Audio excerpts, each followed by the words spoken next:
The smoke dia lakukan, revive sudah berhasil. Harus melakukan revive mengganti dengan Scar L-nya. Keluar dari bagian smoke, tapi yang dia incar adalah yang sedang dalam kondisi knockdown. Tapi prone shoot gagal dari Ace dan masih dimenangkan oleh AD. Yes, AD ternyata cukup sigap ya. Nge-pressure-nya benar-benar presisi banget dan kompak kanan kiri membuat tadi Via tertekan ke bawah. Tapi dari Via pun juga nggak kalah bagusnya. Bagaimana dia melakukan buying time yang cukup oke ke arah bawah. Menunggu Deta 0 Ace. Menjemput dia, melakukan cover ke dia. Tapi di area lain, RRQ. Udah nggak sembarangan masuk dari seorang Fajar. Masih selamat dari seorang Stickly. Tarik mundur dulu tapi ada angle kecil. Dan coba disematkan oleh Noel. Diberanikan diri.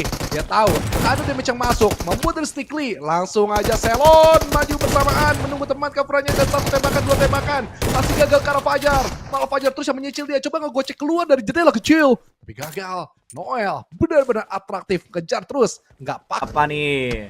Ya, cukup menarik tuh Spavel sebenarnya buat di podcast juga untuk ngelihat progres dari timnya sekarang.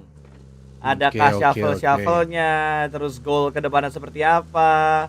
Karena menurut gue secara materi player untuk yang sebelumnya kan juga season sebelumnya juga cukup bagus kan. Cuman kenapa outputnya gitu nggak konsisten? Gue nggak bilang outputnya jelek, tapi outputnya nih nggak konsisten dari hari ke hari semasa PMSL Summer kemarin. Oke. Oh, nggak ada berasnya ya. Iya. Bener lagi, banyak bener ya gue liat nih viewers nih. Tapi yang kayak Amin Jufri nih sopan guys. Nih, kayaknya yang viewers sopan kayaknya udah viewers bukan sopan sih. Mature yang dewasa kayaknya udah rame di live chat. Jadi kita enak nih tektokannya buat saling ngobrol satu sama lain. Banyak ide, banyak gagasan, banyak pertanyaan. Karena nggak cuma dari kepala-kepala kita doang kan. Mungkin ada pertanyaan-pertanyaan kita yang tertinggal tapi kalian ingat. Jadi terima kasih buat remind-nya dan kita masih butuh panjang sih emang buat ngobrol sama Abi. Itu gue benar-benar baru tahu sekarang kalau masalah H-3 H-1 itulah udah banyak lah ya. Itu di mana di FYP tetapi pas di call balik itu ini baru tahu loh fake-nya sekarang. Ini si Clipper sih menurut gue nanti di FYP ada lagi ya. Tapi lihat juga bagaimana Kioren 6 coba ngelampar granat bertukar Rasengan masih gagal. 3/4 HP Baraja yang terserap splash damage membuat tektokin lagi masuk Kioren. Rasengan kedua nggak ada sama sekali damage. Ini kayaknya mata kurang merah nih. Kurang yang namanya lihat sound horek. Kalau itu kayaknya bukan mata lu yang merah, gendang lu yang merah ya. Kalau misalkan terlalu deket buat kelihatan sound horek. Tapi kalau ngomongin Ryzen ya, sebenarnya tuh kayak yang H-3 H-3-nya Gus, itu udah pernah dibahas waktu gua podcast bareng sama Abi. Karena kan gua pernah bikin podcast sama Abi itu eksklusif 1 jam buat ngobrol sama si Ryzen. Cuman emang nggak semuanya bisa kebuka gitu. Ada beberapa yang emang harus dibatasin juga, nggak bisa secara gamblang diceritakan karena kan nggak wajib juga karena tuh publik tuh tahu secara detail ceritanya seperti apa, tapi gambaran besarnya udah diceritain juga di sana. Bahkan beberapa Clipper ketika mereka sedang bergabung kayak lagi gabung sama squad PAOK, lagi ngobrol-ngobrol waktu lagi streaming itu juga kadang-kadang kan ditanya lagi, kepancing lagi, apalagi sama Bonek Sades sama Pablo yang suka mancing-mancing juga untuk cerita-cerita di balik layar. Itu kan sering banget muncul klip-klipnya untuk cerita-cerita yang secara publikasi masih belum terlalu banyak yang mempublikasi cerita tersebut. Ya ntar kita bakal tunggu sih. Gue sebenarnya lebih pengen untuk sekarang gue podcast sama Bagas, sama Zuxi. Karena ada banyak insight yang menurut gue tuh bisa diobrolin banyak banget dengan pola pikir yang gak butuh coach lah, dengan pola pikir dia yang sering di shuffle lah segala macemnya lah. Terus dia sempat pindah ke cloud juga walaupun statusnya loan. Itu ada keterpaksaan kah, ceritanya kayak gimana, itu kan masih belum terlalu ke publik kan. Itu menurut gua story yang cukup oke kalau misalkan diajak di podcast walaupun dia lagi gitu. Iya. Efeknya gimana sih menurut gue ya? Setelah PMSL mereka tanpa ada coach, gue ngerasa sih lepas. Tapi hari ketiga mereka struggle juga hasilnya. Tapi kita bakal melihat dulu. Dari ADT sekarang bersorot berpindah ke arah Void dari Zeta. Mangostin siapa bang? Mangostin itu Ryzen bro. Salam dari Timor Leste. Halo Eva Reis, Timor Leste aja nonton cuy di sini ngeramein. Bantu share tolong guys. Bantu share, bantu juga like. Ini 2.700 yang nonton, 2.800 yang nonton, 100 like tolong guys. Dibantulah 1.000 minimal seceng lah. guys. Iya. 1.500 lah ya. Ini pada lupa aja sih neken like sih. Terima kasih yang pada udah mampir. Iya sih. Terima kasih yang sudah malam mingguan bersama kita aja. Kita santai-santai di rumah sambil melihat gacor. Siapa nama di balik ini yang bakal di-announcement oleh sosmed dari Voin. Voin gacor tadi spray down-nya. Cukup lumayan memberikan kejutan ke arah tim yang dimana di depannya akhirnya disengage. Zoning out. Kaget kayaknya. Gak bakal mereka dengan setup 4. Ini gak 4 susu nih. Ini setup jajaran genjang sih menurut gua. Nggak presisi cuy. Bukan segitiga ini. Oh iya nggak presisi bener. Nggak pas sudut 4 sisi itu jajaran genjang cuy. Agak mereng gitu. Iya. Bener.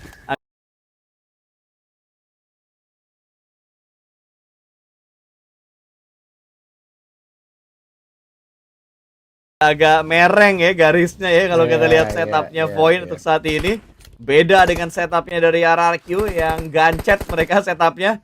Ini kayaknya yang lagi nyoret-nyoret setupnya RRQ adalah Ayana gitu. Karena bikin lingkaran aja masih ngeringkel ya. Belum terbentuk menjadi sebuah lingkaran. Sementara kalau kita lihat dari lapar, waktu bangun dapat angle shoot, waktu ngepron angle-nya ketutup ya. Masih susah untuk dapetin satu angle ke arah bawah. Bukan pantun Pak. Bukan pantun banget tuh. Ya, tipis-tipis respect aja sama kawan kita ya kan. Tapi Alpha juga respect ternyata untuk dapetin satu lawan di depan mereka. Tidak dibiarkan lewat, walaupun ladies yang lewat tetap dihajar untuk bisa mendulang poin. Kalau tadi Agus sudah say hello sama orang-orang yang ada di YouTube, coba yang di TikTok. Boleh. Kalau tadi Agus di YouTube itu request 1.500 sampai 1.500 like ya. Coba yang di TikTok nih. 2.100 orang yang nonton, tap-tap layarnya tembus ke 30.000.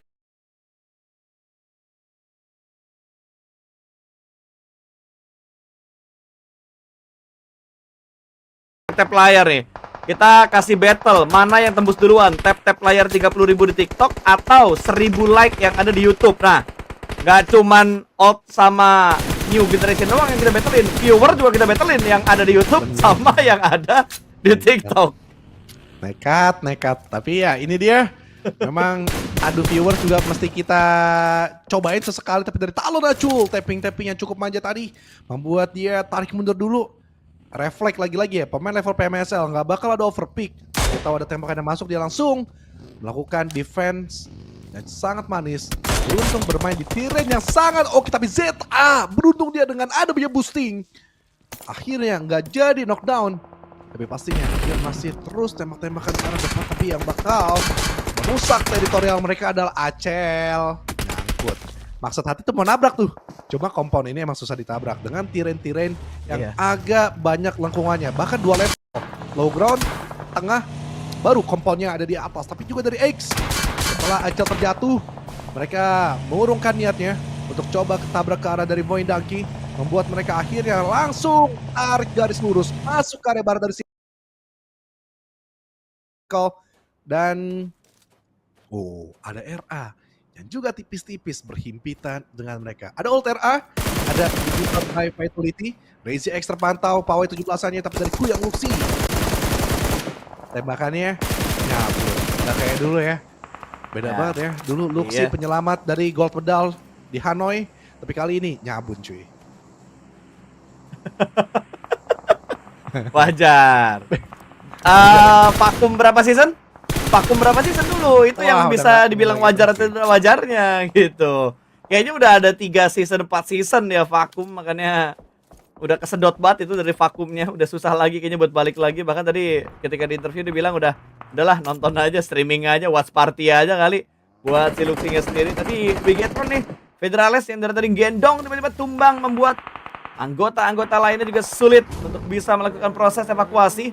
Sementara kalau kita lihat dari Krypton melakukan proses evakuasi, proses penyelamatan, Rosemary dimasukkan menuju ke arah mobil sport ini untuk ditarik mundur ke belakang. Proses penyelamatan begitu cepat dilakukan oleh Alter Ego dan RA pun mendekat. Ada battle antar BTR yang terjadi. Please, Alter Ego jangan join dulu. Siapapun yang menang akan bertanding di PMSL untuk 2 tim Bigetron ini. Oke, kalau kayak gitu, wah AE nggak bagus cuy spotnya. Kemakan itu sama Bigetron. Dan di sebelah kanan ada angle juga yang terbuka dari Sonon Zuxi. RRQ mendekat. RRQ ada 2 angle juga yang berbeda. Ada RRQ dari BTR RA dan juga BTR by Vitality. Tapi Microboy nampaknya langsung ditugaskan. Jaga lo di sini karena lo udah gorengan dari pagi cuy. Gak laku. Aku syukur gak laku mah ya udah laku mah. Gorengan dari pagi. Jadi suat aja Microboy, tapi itu dah kehidupan dari seorang bapak sekarang. Lucu banget kalau lihat dari story-story Microboy. Sudah menggendong anak terus-menerus yang dimana dulu yang kadang menjadi blunder, kadang menjadi penyelamat juga untuk dari tim Bigetron RA. Tapi RR Kigen Force berubah angle. Tidak ke arah Old RA, melainkan ada vision yang sangat amat luas di area low ground Talon. Akhirnya mereka kembang kempis setelah ditembaki full oleh tim dari RRQ. Tapi lebih memilih dari Talon untuk melululantakan dulu satu pemain, satu nyamuk X. Yes, harus diribasin dulu agar mereka tidak ada yang tiba-tiba menjabat. 11 eliminasi untuk Talon banyak sekali di match kali ini. Ya. Banyak banget sebenarnya untuk 11 elimination mereka dapatkan karena masih ada 10 tim juga yang tersisa termasuk Talon. Masih ada kesempatan untuk menambah pundi-pundi elimination dan Moana di bagian lain juga sudah berhasil menambahkan pundi knock ke arah pemain-pemain dari SBR. Ipong juga berhasil diamankan ternyata, tapi Axel tumbang. Satu pemain dari Talon terjatuh, tapi Krypton kita lihat sebuah jump shoot yang bisa meratakan satu tim di depan mereka. SBR dipulangkan sudah menuju ke arah lobby dan tidak hanya Talon yang sudah mendapatkan 2 digit elimination. Alter Ego juga sudah mendapatkan 2 digit elimination, tapi secara jumlah tipis-tipis saja. Hanya terpaut 1 elimination. Dan kalau kita perhatikan ada sebuah pergerakan dari Alt RA di bagian minimapnya. Mereka turun gunung dari bagian atas, coba untuk tabrak menuju ke bawah, tapi Voin akan battle dengan RRQ terlebih dahulu. Jumping car, lompat saja mobilnya dari bagian atas dan no god. Waduh, aksinya udah bagus, waktu turun malah knock karena ada tembakan crossfire dari titik-titik yang lain lagi. Rosemary bisa mendapatkan Microboy di arah lain. Ada Ryzen terlambat dalam memberikan backup. Biasa dia yang keras, kali ini Ryzen yang ditugaskan menjadi support di bagian belakang. Ada Through the Smoke dari seorang Luxi untuk mendapatkan knockdown sebuah conflict elimination. Belum banyak memang elim dari tim Alt RA kali ini, tapi mereka begitu meyakinkan untuk mendetek tempat dari Alter Ego Team yang baru saja mendapatkan peringkat 8 di PWC 2025. Dan kali ini lompatan dari Rosemary, lompatan dari Moana bisa untuk melululantahkan seluruh pemain dari Alt RA. Sumpah nih si Abi bukan jadi pahlawan cuy, main Ghostin jadi pahlawak. Lama banget cover bagus. Sehingga tadi Bagus pun juga salah juga sih, Bagus sih menurut gua nggak bisa buying time dulu. Nggak kayak seorang Via tadi di detachment. Tarik mundur, buying time biar AE-nya nyari ke mereka, baru akhirnya bisa di grouping antara Bagus dan juga Abi. Tapi lihat juga berlanjut fight dari tim Alter Ego. Tim-tim yang ready PMSL sih kelihatan sih. Ini mereka benar-benar panas banget untuk bermain. Ada di late game bahkan. Ya, 4 tim ya. Talon, Bigetron, kemudian juga Void. Oh semuanya. Kelihatan emang quality yang memang masih fresh. Quality bagaimana mereka masih ada di level kompetitif. Terpantau sekarang dari Lapar. Bakal coba ngelempar ke granat. Buy one get three kan mesti iya. 1, 2, 3. Keluar bebek dapetin 2. Satu lagi Lapar. Ada Void gacor. Void dapetin gacor. Spray down kanan kiri dan akhirnya kepala yang nongol. Bisa diataskan. Dan seorang Lapar, tapi Lapar. Ya, Terlalu terlena-lena. Pengen ngambil dropan. Di atas dia. Tidak dipandang lagi. Membuat dari Krypton menyadari gue harus mengambil kesempatan nembak ke arah bawah. iya, bahkan kesempatannya tidak hanya menuju ke arah pemain-pemain yang ada di bagian kanan. Depan dari Alter Ego juga sedang mereka kontrol. Tinggal menghadapi satu tim lagi. Ada Talon di depan sana. Nih kalau kita nontonin PMSL teriaknya udah bukan kayak gini lagi, tapi Indo Pride. Karena tersisa 2 tim Indonesia tentunya untuk di PMSL. Tapi kali ini kita ada di Royal Rumble Game Changer. Satu buah official turnamen yang mengundang old man ataupun old generation dan juga new generation yang sedang melakukan battle, tapi yang tersisa new gen tetap. Ya. Kelihatan ya, kalau emang masih grinding, masih di level kompetitif. Tapi Krypton, tektokan yang sangat mantap ke arah Talon Acuh. Tapi Boychill pun juga bakal tersengat oleh Blue Zone. Cukup lumayan deras dan membuat dari Alter Ego bakal menekan dari area kejauhan. Satu watchtower taruh di belakang dan membuahkan hasil. Winner chicken dinner for Alter Ego Ares. Alter Ego berhasil mendapatkan